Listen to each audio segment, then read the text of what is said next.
Dans la nuit du 2 au 3 février 2022, Abou Ibrahim al-Hashimi el-Kouraïchi, leader de l'organisation terroriste État islamique, a trouvé la mort près d'Idlib, en Syrie, à l'occasion d'un raid des forces spéciales américaines visant à l'interpeller ou à le tuer. Ce nom d'usage, Abou Ibrahim al-Hashimi el-Kouraïchi, n'est familier qu'à ceux qui suivent de près l'actualité des mouvements djihadistes. Et cela fait très nettement contraste au nom d'usage de son prédécesseur, Abou Bakr el-Baghdadi al-Husayni el-Kouraïchi, et c'est en soi une information intéressante. Pratiquement personne parmi le grand public n'a pris la peine de mémoriser le nom d'usage du leader de l'organisation terroriste probablement la plus redoutée de l'histoire.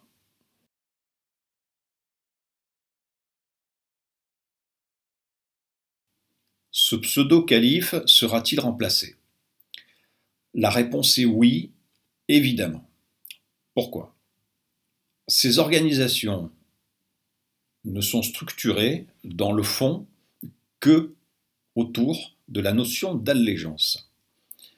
Chaque membre de l'organisation prête allégeance, fait serment d'allégeance au leader du groupe.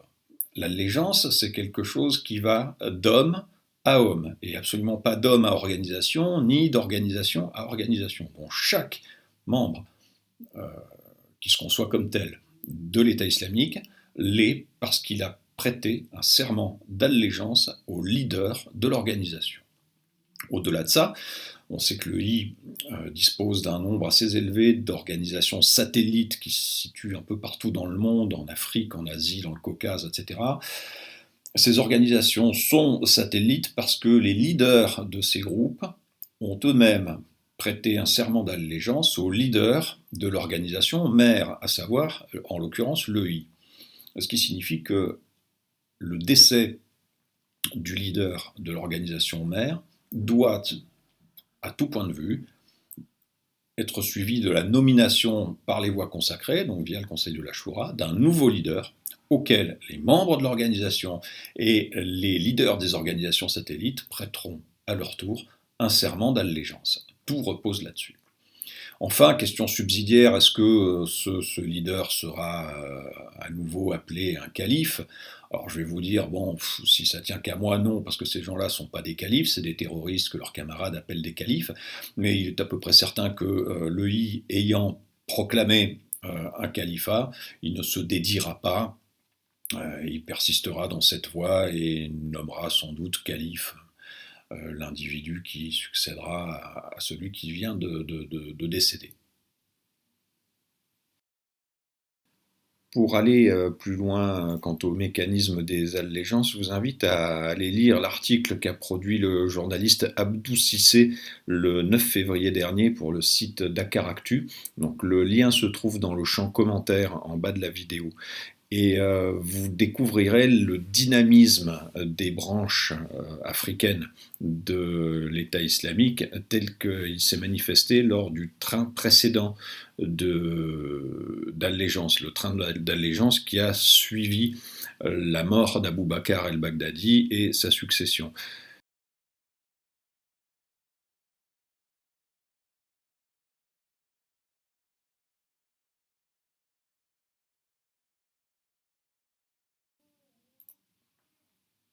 Pour commencer, la mort de son leader est-elle un coup dur pour l'État islamique? La perte d'un leader est toujours un sujet de tracas pour une organisation, quelle qu'elle soit. Pour autant, il faut se rappeler que le I a perdu ses chefs, tous ses chefs de mort violente jusqu'à maintenant. C'est non seulement quelque chose à quoi il est habitué, mais c'est également quelque chose qui est conçu comme extrêmement probable au sein d'une organisation terroriste djihadiste. C'est une des raisons qui font que ces organisations-là font la part belle à l'autonomie et à la décentralisation. Elles ne s'appuient absolument pas sur un chef omnipotent sans lequel rien ne peut se faire. Au contraire, ces organisations s'adaptent non seulement à l'éventualité de perdre un chef, mais également au fait de faire vivre ces gens-là dans la clandestinité la plus totale, ce qui implique qu'ils puissent rester pendant de longues périodes dans l'incapacité de communiquer. Ce n'est absolument pas ça qui empêche les organisations terroristes djihadistes de fonctionner, et pour toutes ces raisons, le I va continuer de fonctionner malgré le décès de son chef, comme il a continué de fonctionner malgré le décès de ses chefs précédents. Donc neutraliser les chefs au sein d'une organisation terroriste, c'est quelque chose qui est nécessaire, il est en tout cas indispensable de mettre ces gens dans une insécurité extrême, mais ce n'est pas suffisant. Il va néanmoins se passer quelque chose dans la foulée du décès du soi-disant calife, c'est que le I va devoir réunir un conseil de la Choura pour décider de son avenir. Car c'est sur un conseil de la Choura que s'appuie la légitimité des décisions qui sont prises. Or, réunir un conseil de la Choura nécessite une préparation. Un certain nombre de choses se négocient, un certain nombre de points se mettent ou non à l'ordre du jour, etc. Et tout cela va nécessiter la circulation de messages. Les cadres, les hauts cadres de l'EI ne communiquent pratiquement pas par les voies habituelles que peuvent être le téléphone ou Internet, car ce sont des terrains sur lesquels ils sont extrêmement surveillés par des gens, je pense par exemple aux Américains, qui ont tout à fait les moyens de le faire et qui ont tout à fait les moyens de les localiser et de leur faire très mal. Donc ils privilégient des moyens plus traditionnels, comme le faisait Oussama Ben Laden en son temps, dans des circonstances analogues. On a recours tout simplement aux estafettes, c'est-à-dire à des messagers, des individus qui transportent des messages, donc soit mémorisés, soit écrits, soit sur des supports numériques transportables. Et le déplacement de ces gens-là est une opportunité pour les services de renseignement qui peuvent identifier un point de départ, un point d'arrivée, identifier le messager lui-même, sa famille, son environnement. Et c'est quelque chose qui est très porteur à l'heure de révéler certains réseaux dont on ne sait pas tout.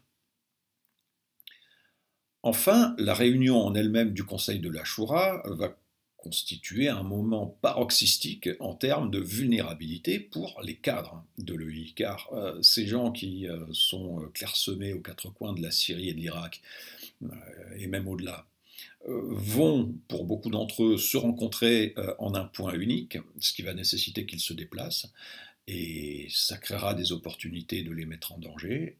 Évidemment, si quelqu'un arrive à savoir où et quand se passe la réunion, ce sera un moment formidable pour porter un coup, pour le coup extrêmement dur, à l'EI. La probabilité n'est pas très élevée, mais c'est en tout cas une éventualité que les services qui luttent contre l'EI chercheront à saisir.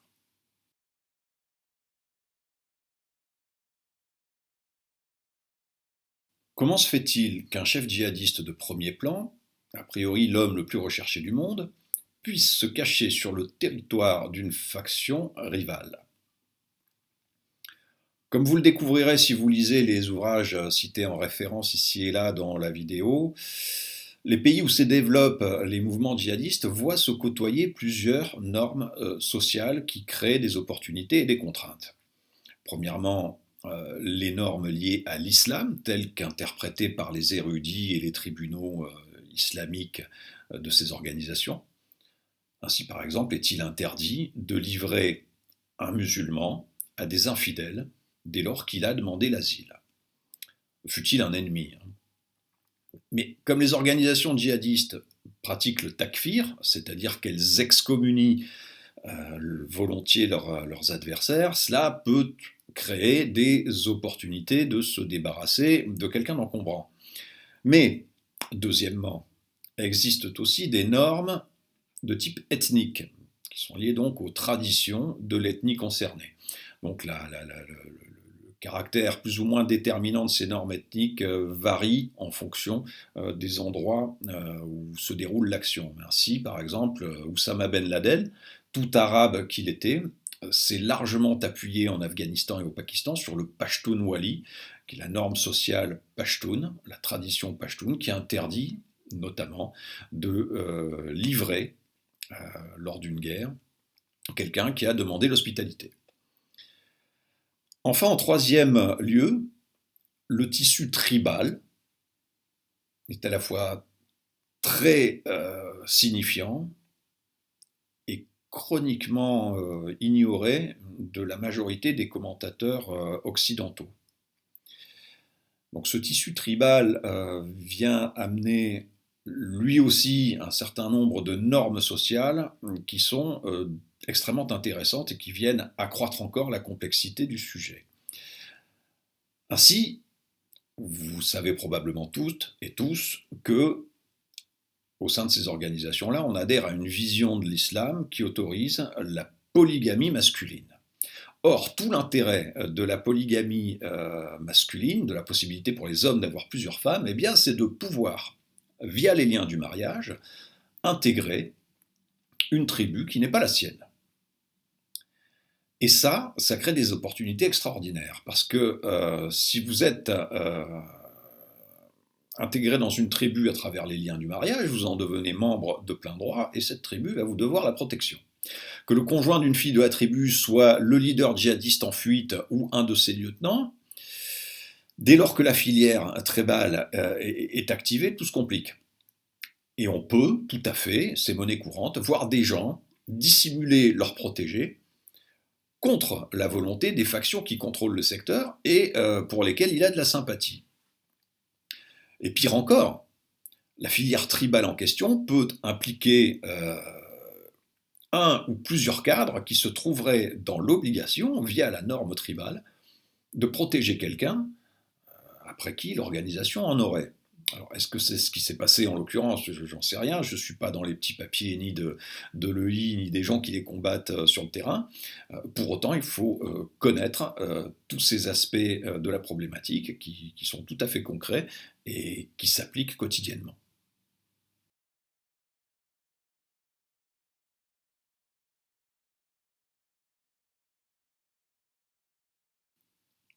Hayat Tahrir al-Sham, l'organisation qui tient la région d'Idlib, donc une organisation djihadiste, était-elle au courant quand les deux leaders successifs de l'EI ont trouvé refuge dans les territoires dont elle avait le contrôle? Y avait-il un accord ponctuel avec l'EI où les normes tribales ont-elles été seules à l'origine du phénomène? Je suis incapable de vous répondre, je n'ai pas mes entrées à la CIA, ni à l'EI, ni chez HTS. En revanche, ce dont on peut être sûr, c'est que les opérations comme celles qui ont coûté la vie aux deux pseudo-califes successifs nécessitent du renseignement humain.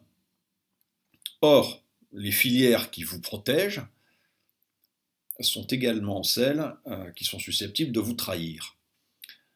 Et fait intéressant à cet égard, alors que le raid des forces spéciales américaines contre le pseudo-calife de l'EI a duré environ 2 heures sur un territoire fermement tenu par HTS, une des factions les plus combatives de Syrie, eh bien personne à l'extérieur de la maison n'est venu pour perturber l'opération américaine.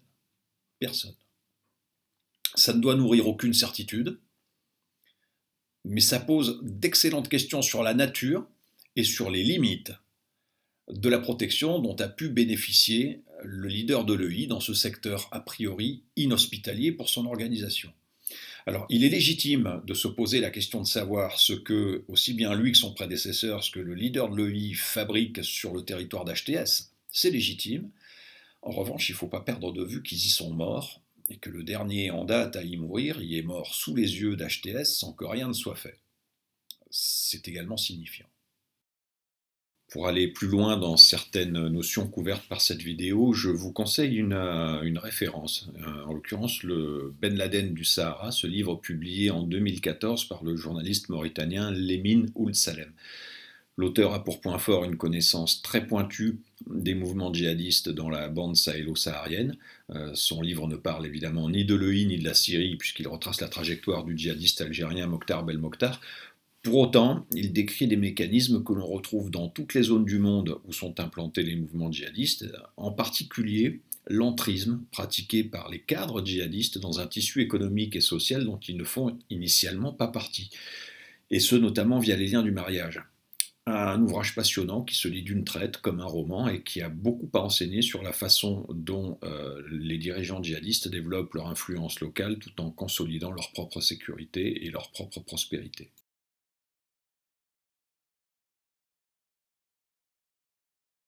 Le soi-disant calife vivait dans la clandestinité, ne s'exprimait jamais, pas grand monde à la surface du globe ne savait comment il s'appelait.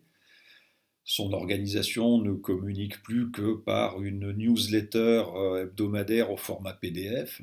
Est-ce que le I ne se trouve pas finalement extrêmement affaibli et pourquoi pas à son crépuscule? Il faut accueillir cette idée avec la plus grande réserve. Parce que pendant que son leader vivait ces derniers jours terré dans un trou près d'Idlib, le I a pu mobiliser une force tout à fait crédible qui a pendant plusieurs jours, pour ainsi dire une semaine, donné l'assaut frontalement à la plus grande prison pour djihadistes de Syrie, dans le nord-est du pays. Les miliciens kurdes du YPG qui l'a gardé ont eu finalement besoin de l'intervention directe des États-Unis et notamment de leur appui aérien afin de juguler cette attaque donc de gens qui ont donné l'assaut à la prison, qui s'y sont enquistés et qui ont livré un combat de haute intensité. Je propose donc qu'on reste factuel et humble. Les faits, c'est qu'une organisation dont presque personne ne connaissait le nom du leader, une organisation qui ne communique plus que par une newsletter au format PDF hebdomadaire, eh bien cette organisation a pu pendant une semaine donner l'assaut à l'une des plus grandes prisons pour djihadistes au monde, faisant redouter au monde entier l'évasion massive d'individus particulièrement dangereux. Donc, très clairement, à mon sens, non, cette organisation n'est pas moribonde. En guise de conclusion, je voudrais rappeler que le I, malgré ses velléités mondialistes, est une organisation par essence, historiquement irakienne, qui a gagné par contagion la Syrie voisine. Il a connu deux périodes particulièrement sombres. La première est intervenue dans la foulée du grand effort militaire américain contre l'insurrection irakienne, qui a commencé en 2007, un effort qui était connu sous le nom du Surge en anglais. L'organisation s'en est trouvée dévastée, parvenant tout juste à survivre. Elle a réussi à préserver son existence, tel un feu couvant, au point de pouvoir revenir en force en 2013 à la faveur d'un vaste mouvement insurrectionnel sunnite en Irak. Le I qui a proclamé un califat, qui nous a frappé plusieurs fois en France et qui a tenu pendant plusieurs années des pans entiers de territoire en Irak et en Syrie, c'était déjà le I 2.0. Le groupe a donc déjà appris à vivre sous les teignoirs pour revenir avec vigueur à la faveur de conditions propices. Si les conditions sociales en Irak et en Syrie favorisent sa résurgence, cette résurgence aura lieu. Car aujourd'hui, ses membres font le nécessaire pour qu'elle soit à nouveau possible.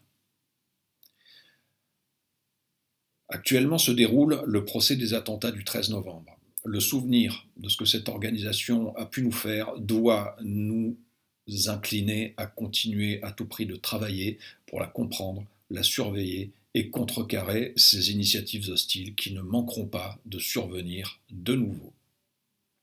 Merci.